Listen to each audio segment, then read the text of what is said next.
Hello दोस्तों, नमस्कार। स्वागत है आप सभी का आपके अपने परिवार द एडुमिरर के ऑनलाइन प्लेटफॉर्म पर। मैं अजय आदित्य आपका स्वागत और अभिनंदन करता हूं। तो आइए दोस्तों, आज शुरुआत करते हैं नए सेट का। आज सेट नंबर 4 हम लोग देखेंगे, जिसका पहला क्वेश्चन होगा आपके सामने कि किस मामले में सुप्रीम कोर्ट ने मूल संरचना की अवधारणा दी। गोलकनाथ, केशवानंद भारती बनाम केरल राज्य 1973, मिनर्वा मिल्स मामला, या इनमें से कोई नहीं। तो दोस्तों, वह कौन सा ऐसा मामला था जिसमें सुप्रीम कोर्ट ने मूल ढांचे की संरचना की अवधारणा दी? तो यह आपका 1973 वाली जो केस होती है, केशवानंद भारती केस, है ना। कौन से? केशवानंद भारती बनाम केरल राज्य। ये बहुत इंपॉर्टेंट केस होती है, जो केशवानंद भारती बनाम केरल राज्य 1973 की केस होती है दोस्तों। यह हमारे भारतीय संविधान के पूरे इतिहास में देखा जाए तो सबसे महत्वपूर्ण केस में से एक केस होती है, जो केशवानंद भारती बनाम केरल राज्य 1973 में होती है दोस्तों। इसी के माध्यम से हमारे भारतीय संविधान में सुप्रीम कोर्ट ने मूल संरचना की अवधारणा को प्रस्तुत की थी। तो आपका क्वेश्चन के अकॉर्डिंग जो लगेगा, आपका ऑप्शन नंबर बी रहेगा, केशवानंद भारती मामला 1973। ठीक है, चलिए देखते हैं नेक्स्ट क्वेश्चन की तरफ। आपका नेक्स्ट क्वेश्चन होगा जो संपत्ति के मूल अधिकार को किस संवैधानिक संशोधन अधिनियम द्वारा समाप्त किया गया? दोस्तों, संपत्ति के मूल अधिकार को किस संवैधानिक संशोधन के द्वारा इसे समाप्त कर दिया गया? देखिए, दरअसल हुआ क्या था कि संपत्ति का अधिकार पहले हमारा मूल अधिकार था। यह भारतीय संविधान के अनुच्छेद 31 के तहत रखा गया था और 19 में भी था, और इसे समाप्त कर दिया गया। तो जैसे इसको समाप्त किया गया, उसके बाद हमारे संविधान में जो मौलिक अधिकारों की संख्या रह गई, वह 6 बचती है, और इसको लेकर हमारे मूल संविधान में मौलिक अधिकारों की संख्या 7 थी।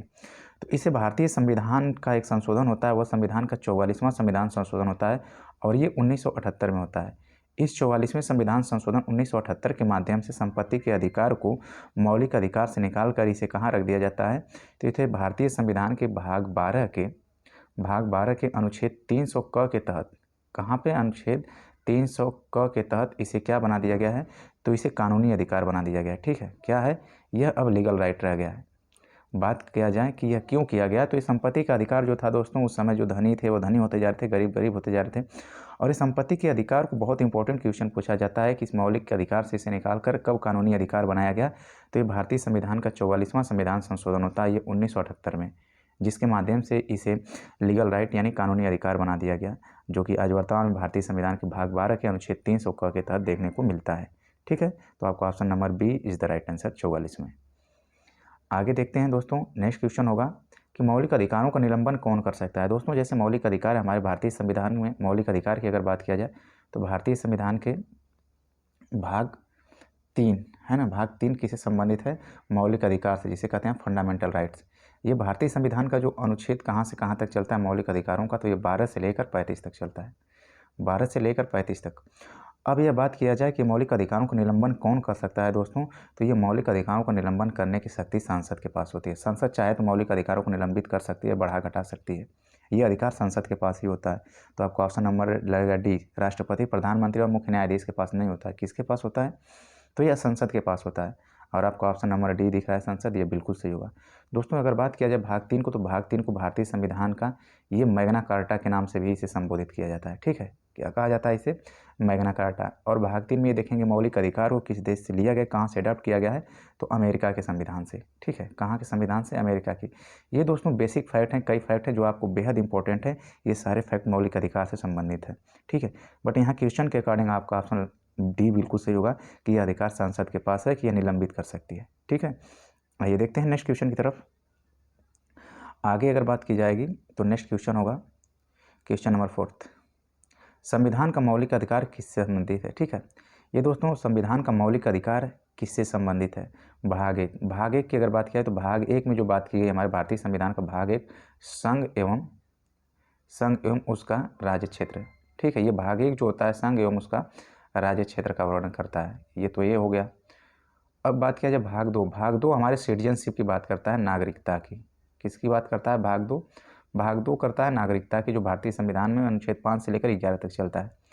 अब बात करते हैं भाग 3। यही होगा आपका बिल्कुल सही आंसर। यही क्या होता है? आपके फंडामेंटल राइट्स या मौलिक अधिकार की चर्चा हुई है भारतीय संविधान के भाग 3 में। और भाग 4 की बात किया जाए तो राज्य के नीति निर्देशक तत्व, directive principle of state policies, यानी कि डीपीएसपी की चर्चा होती है, जो 36 से लेकर कहाँ तक चलता है? 51 तक चलता है डीपीएसपी। ठीक है, तो यहाँ पे क्वेश्चन के अकॉर्डिंग जो बनेगा, भाग 3 में मौलिक अधिकार का वर्णन किया गया, जो कि भाग 1 में संघ एवं उसके राज्य क्षेत्र, भाग 2 में नागरिकता 5 से 11, और उसके बाद भाग 4 जो होता है 36 से लेकर 51 तक, राज्य के नीति निर्देशक तत्व अर्थात डीपीएसपी। ठीक है, तो क्वेश्चन के अकॉर्डिंग आपका ऑप्शन नंबर सी बिल्कुल सही लगेगा। आइए देखते हैं नेक्स्ट क्वेश्चन की तरफ।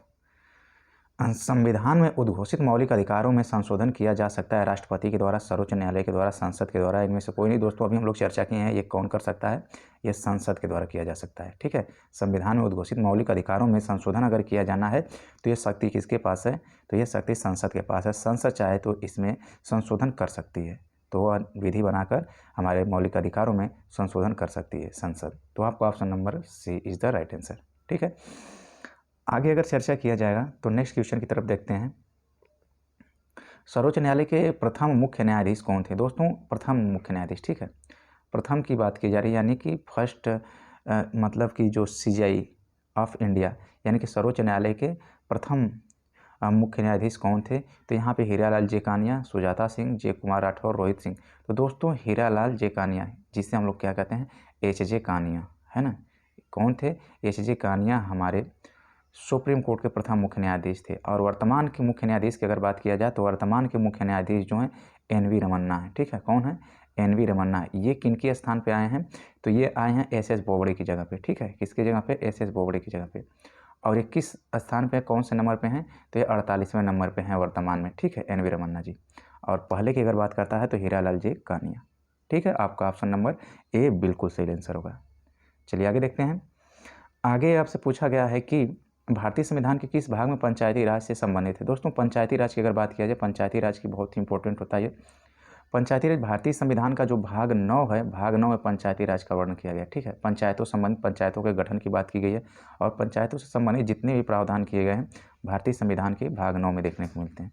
इस तरह क्वेश्चन के अकॉर्डिंग आपका ऑप्शन नंबर डी बिल्कुल सही लगेगा, भाग 9। ठीक है, बात की जाती है कि भारत में सरकार की संसदीय प्रणाली कहाँ से ग्रहण की गई। दोस्तों भारत में जो सरकार की संसदीय प्रणाली है वह कहाँ से ग्रहण की गई है, अमेरिका के संविधान से, रूस के संविधान से, ब्रिटिश संविधान या स्विस संविधान। तो दोस्तों यहाँ पे आप अगर अमेरिका से बात करते हैं तो अमेरिका से हमारा जैसे फंडामेंटल राइट्स है ना, मौलिक अधिकार हो गया, हमारी प्रियम्बल हो गई, प्रस्तावना हो गई, और देखेंगे उपराष्ट्रपति का पद हो गया, राष्ट्रपति का निर्वाचन मंडल हो गया, राष्ट्रपति व महाभियोग की प्रक्रिया हो गई, ये अमेरिका के संविधान से लिया गया है ना। और रूस के संविधान से लिया देखा जाए तो रूस के संविधान से हमारे फंडामेंटल मतलब जो ड्यूटीज़ हैं, ठीक है, जिसे हम लोग क्या कहते हैं मूल कर्तव्य। ठीक है, ये पूर्व सोवियत संघ रूस से लिया गया। और ये बात की जाए कि ये संसदीय प्रणाली कहाँ से ग्रहण की गई है, तो ये दोस्तों ब्रिटेन के संविधान से, अर्थात यूके यानी कि ब्रिटिश संविधान से। तो ये आपका क्वेश्चन के अकॉर्डिंग ऑप्शन नंबर सी बिल्कुल सही लगेगा, ब्रिटिश संविधान। ठीक है, चलिए आइए देखते हैं आगे जो बात की जाएगी आपसे कि लोकसभा सदस्य बनने के लिए योग्यता नहीं है। देखिए क्वेश्चन को थोड़ा समझने की कोशिश करिएगा। यहाँ क्वेश्चन पूछा है कि लोकसभा सदस्य बनने की योग्यता नहीं है, इसमें कोई एक बात जो है गलत किया गया, बाकी 3 से कोई एक गलत है। तो लोकसभा सदस्य बनने के लिए योग्यता व भारत का नागरिक हो, पहली प्राथमिकता ये जरूरी होती है। सरकारी लाभ के पद पर न हो, किसी सरकारी लाभ के पद पर न हो, ये भी बात सही है। पागल या दिवालिया न हो, भी बात बिल्कुल सही है। दोस्तों यहाँ पे कहा है उम्र 30 वर्ष से कम नहीं होनी चाहिए, यह बेहद गलत कह दिया है। बात यहाँ पे आपसे किसका पूछा है, यहाँ पे बात पूछा है आपसे लोअर हाउस यानी कि निम्न सदन यानी कि लोकसभा की बात की है। और लोकसभा में सदस्यों का देखेंगे दोस्तों, यहाँ पे योग्यता जो होती है 25 वर्ष होती है। कितना होना चाहिए, अगर 25 वर्ष का व्यक्ति है तो प्रधानमंत्री भी बन सकता है, क्योंकि प्रधानमंत्री वही बनता है जो लोकसभा में बहुमत दल का नेता होता है। और 25 साल मिनिमम आयु ये होनी चाहिए। हाँ, ये लोकसभा की बात की जा रही है 25। अगर यही राज्यसभा अगर पूछता तो राज्यसभा में जो आयु होती है यानी कि सदस्यों की, उनकी आयु मिनिमम 30 साल होती है, ये राज्यसभा के लिए। मगर यहाँ पूछा है आपसे लोकसभा, इसलिए 25 होना चाहिए था, यहाँ 23 देकर गलत कर दिया है। तो ये ऑप्शन नंबर बी बिल्कुल सही होगा।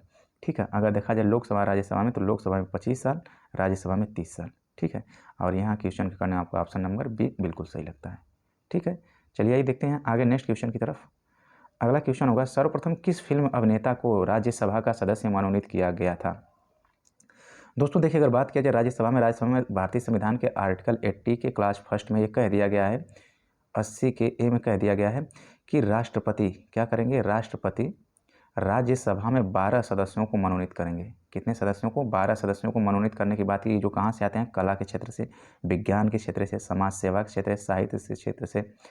इन क्षेत्रों से जो होता है, इन 4 क्षेत्रों से जो आते हैं, इन्हें जो 12 सदस्य होंगे इन्हें मनोनीत करने की शक्ति राष्ट्रपति के पास है।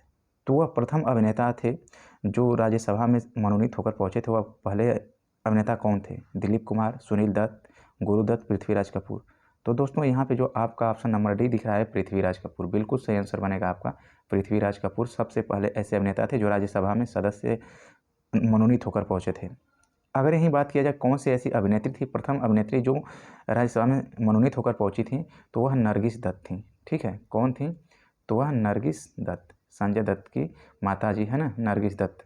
ये ऐसी अभिनेत्री थी जो राज्यसभा में सबसे पहली महिला अभिनेत्री थी जो राज्यसभा में ये मनोनीत होकर पहुंची थी। अगर अभिनेत्री पूछेगा तो नरगिस दत्त, और अभिनेता पूछा यहाँ क्वेश्चन के काटें तो आपका पृथ्वीराज कपूर। ठीक है दोस्तों, आज के क्वेश्चन की श्रृंखला यहीं तक रखेंगे। इतना ही क्वेश्चन आज था। आई होप कि आप लोग को पसंद आया होगा।